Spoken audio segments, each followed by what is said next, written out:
Pendidikan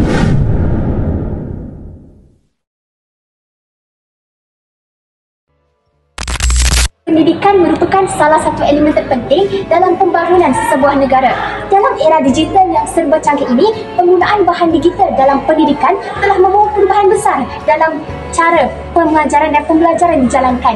Dengan kemajuan teknologi, bahan digital tidak hanya memperkayakan pengalaman pembelajaran tetapi juga memperluas akses kepada ilmu pengetahuan. Laporan ini bertujuan untuk menilai peranan bahan digital dalam memperkasa pendidikan negara serta impaknya terhadap pembelajaran murid dan pengajaran pendidik. Bahan digital merujuk kepada segala jenis kandungan yang disediakan dalam format digital seperti teks, video, audio dan interaktif yang digunakan dalam proses pengajaran dan pembelajaran. Ia termasuk e-book, modul dalam talian, video pembelajaran, aplikasi pendidikan dan lain-lain. Bahan digital membantu memperluas akses kepada pendidikan berkualiti, terutamanya di kawasan luar bandar dan terpencil. Pelajar yang tinggal di kawasan yang jauh dari institusi pendidikan formal kini dapat mengakses pelbagai bahan pembelajaran melalui internet atau platform pembelajaran dalam talian. Ini meminimumkan jurang pendidikan antara kawasan bandar dan luar bandar. Penggunaan bahan digital dalam pembelajaran membantu guru memperkayakan kaedah pengajaran mereka dengan pelbagai media. Selain itu, guru dapat menyediakan bahan pembelajaran yang lebih mudah difahami dan relevan dengan peredaran zaman. Contohnya, penggunaan video tutorial dan aplikasi pembelajaran dalam mata pelajaran STEM, Sains, Teknologi, Kejuruteraan dan Matematik, membolehkan pelajar menguasai topik-topik sukar dengan lebih mudah. Bahan digital juga membolehkan guru-guru untuk memantau perkembangan pelajar dengan lebih berkesan. Alat dalam talian membolehkan guru menilai kemajuan pelajar secara berterusan dan memberi maklum balas segera. Ini membolehkan tindakan pembetulan diambil lebih awal jika pelajar menghadapi masalah.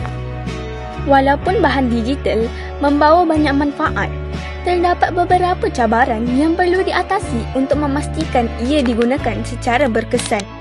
Tidak semua bahan digital yang tersedia di internet adalah tepat dan berkualiti. Terdapat banyak maklumat yang tidak disaring dengan baik yang boleh menyesatkan pelajar. Oleh itu, penting untuk ada pengawasan yang ketat terhadap bahan yang digunakan dalam pendidikan digital. Peningkatan infrastruktur teknologi di sekolah-sekolah adalah penting untuk memastikan setiap pelajar dan guru mempunyai akses yang baik kepada bahan digital. Kerajaan perlu memperuntukkan dana untuk membeli peranti dan meningkatkan sambungan internet di sekolah-sekolah, terutamanya di luar kawasan bandar. Pihak berkuasa pendidikan perlu memastikan bahan digital yang digunakan di sekolah adalah berkualiti dan selamat. Ini termasuk memantau bahan yang terdapat di platform dalam talian dan memberi panduan kepada guru mengenai sumber yang boleh dipercayai. Bahan digital memainkan peranan yang sangat penting dalam memperkasa pendidikan negara. Ia bukan sahaja menyediakan akses yang lebih luas kepada pendidikan berkualiti, tetapi juga meningkatkan pengalaman pembelajaran melalui penggunaan teknologi yang lebih menarik dan interaktif.